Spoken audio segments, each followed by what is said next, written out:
नमस्कार, मनीषा गुणिजन रेसिपीज मध्ये आपले खूप खूप स्वागत आहे। आजच्या रेसिपीमध्ये आपण आलू चिल्ली किंवा पोटॅटो चिल्ली बनवणार आहोत। तुम्ही बघू शकताय आलू चिल्ली किती छान तयार झाली। चला तर आपण आलू चिल्ली बनवायला सुरुवात करूया।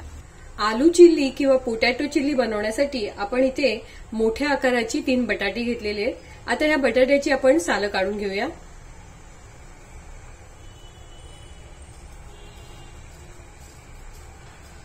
सोलून घेतलेली बटाटी आता आपण कापून घेऊया।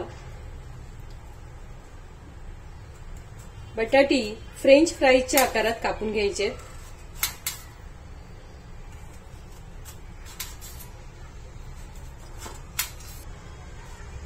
बटाट्याचे एवढ्या जाडीचे तुकडे करून घेतल्यानंतर लांब असे बटाट्याचे तुकडे करून घ्यायचे।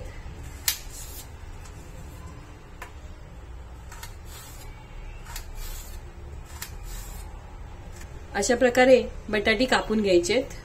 तिन्ही बटाटी आपण असे लांब तुकड्यांमध्ये कापून घेतलेले आहेत। आता ही कापून घेतलेली बटाटी पाण्यामध्ये घालून स्वच्छ धुवून घ्यायची आहेत। आता गॅस चालू करून गॅसवर एक पातेलं ठेवायचं आहे आणि त्यामध्ये 3 ग्लास पाणी घालायचे आणि पाण्यामध्ये 1 चमचा मीठ घालायचे आणि या पाण्यामध्ये आपण स्वच्छ धुवून ठेवलेले बटाट्याचे तुकडे घालून घ्यायचे।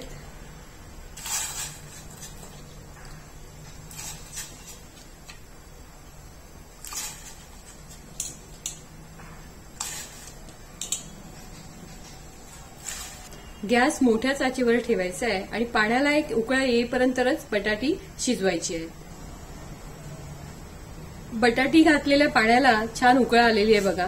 आता गॅस बंद करायचा आहे। उकडून घेतलेली बटाटी लगेचच चाळणीमध्ये नितळत ठेवायची आहे। बटाट्यातील पूर्ण पाणी निघून जाईपर्यंत बटाटी चाळणीमध्येच ठेवून द्यायची आहेत। शिजवून घेतलेल्या बटाट्यातलं पाणी पूर्णपणे निघालेलं आहे। आता ही बटाटी आपण एका प्लेटमध्ये काढून घेऊया। आता यामध्ये 1 चमचा आलं लसूण पेस्ट घालायचे, 1 चमचा काश्मीरी मिरची पावडर घालायचे, अर्धा चमचा हळद घालून घ्यायचे। हळद घालणे हे पूर्णपणे ऑप्शनल आहे। 4 चमचे मैदा घालायचा आहे, 4 चमचे कॉर्नफ्लॉवर घालायचे आहे। आपण बटाटी शिजताना सुद्धा मीठ घातलेलं होतं, तर आता चवीनुसार मीठ घालून घ्यायचंय। आता हे सर्व चांगले एकजीव करून घ्यायचे।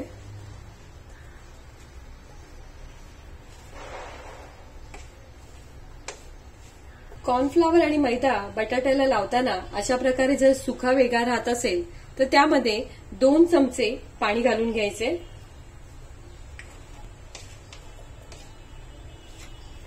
आणि छान बटाट्याला चोळून घ्यायचे।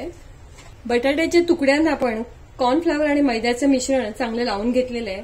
आता हे बटाटे आपल्याला तळून घ्यायचे। मसाले लावलेले बटाट्याचे तुकडे तळून घेण्यासाठी आता आपण गॅस चालू करून गॅसवर कढईत तेल गरम करून घेतले।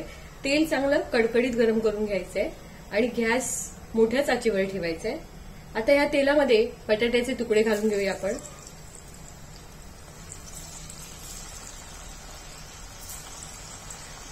बटाट्याचे तुकडे कढईत घालताना थोडे लांब लांबच घालायचे आहेत, नाहीतर ते एकमेकांना चिकटतात।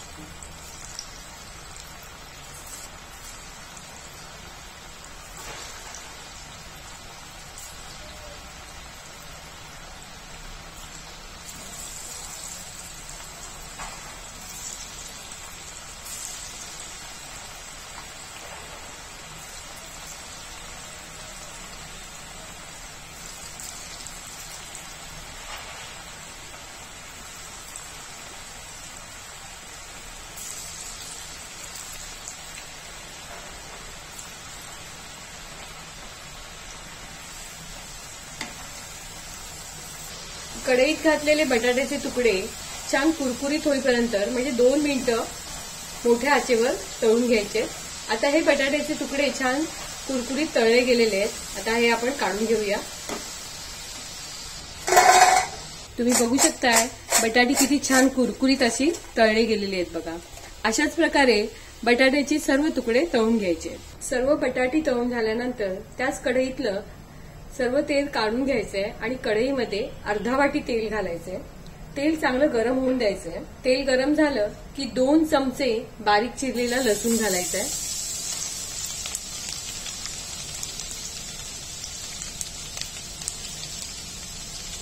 दोन चमचे किसून घेतलेलं आलं घालायचंय. गॅस मोठ्या आचेवरच ठेवायचा आहे. आलं आणि लसूण तेलावर चांगलं परतून घ्यायचंय. आलं लसूण परतल्यानंतर त्यात कांदापातीचा कांदा घालून घ्यायचा आहे.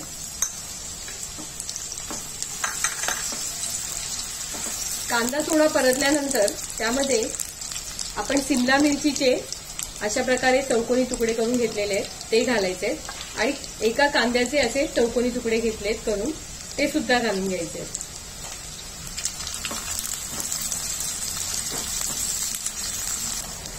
हे सर्व साहित्य 1 मिनिटच मोठ्या आचेवर परतून घ्यायचंय. आता यामध्ये 1 चमचा सोया सॉस घालायचा आहे. 1 चमचा चिली सॉस घालायचा आहे. 1 चमचा टोमॅटो केचप घालायचा आहे.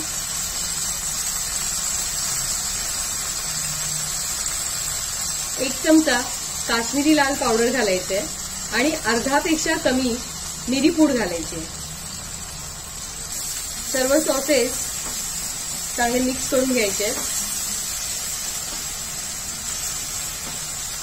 आता या मसाल्यामध्ये 1 चमचा कॉर्नफ्लॉवर मध्ये अर्धी वाटी पाणी घालून हे मिश्रण मसाल्यामध्ये घालून घ्यायचे.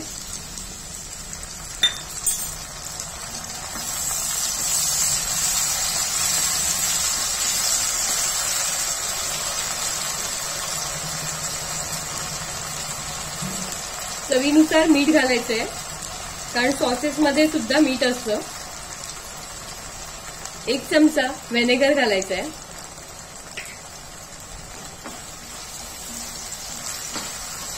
सर्व साहित्य चांगलं मिक्स झाल्यावर आपण तळून घेतलेले बटाट्याचे तुकडे घालायचे.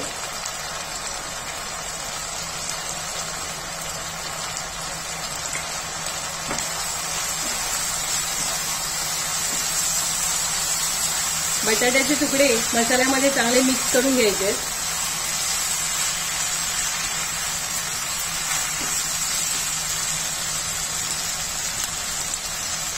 वरतून बारीक चिरलेली कोथिंबीर घालायची. 1 चमचा भाजून घेतलेले तीळ घालायचे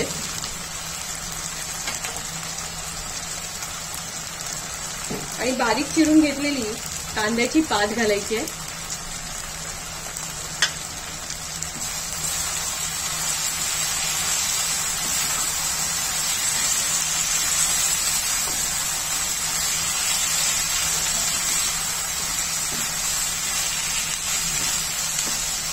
आता गॅस बंद करून घ्यायचा आहे. आपल्या आलू चिल्ली किंवा पोटॅटो चिल्ली मस्तपैकी तयार झाली आहे बघा. एकदम छान तयार झाली. आता आपण हे प्लेटमध्ये काढून घेऊया. तुम्ही बघू शकताय आलू चिल्ली किती मस्त तयार झाली आहे बघा.